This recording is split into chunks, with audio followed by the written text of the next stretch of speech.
Dalam perkembangan kasus Vina muncul sosok baru yang disebut berperan menjemput korban sebelum tewas. Adapun sosok itu bernama Mega hingga keluarga Vina meminta agar polisi memburu wanita tersebut.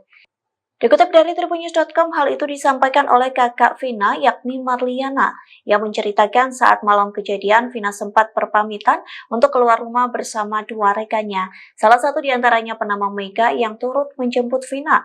Namun Marliana tidak bisa melihat jelas wajah Mega maupun teman Vina yang lainnya. Meski kondisi sekitar rumah Vina gelap, Marliana hanya berhasil melihat ciri-ciri Mega berbadan sedikit gemuk, sementara teman Vina lainnya memiliki badan kurus. Saat itu hanya Mega yang turun dari motor untuk menjemput Vina, sementara Marliana sendiri mengaku tak mengenal Mega. Bahkan ia mengaku tak tahu apakah Mega pernah dihadirkan dalam persidangan. Oleh sebab itu, ia meminta agar polisi memburu dan memeriksa sosok Mega tersebut.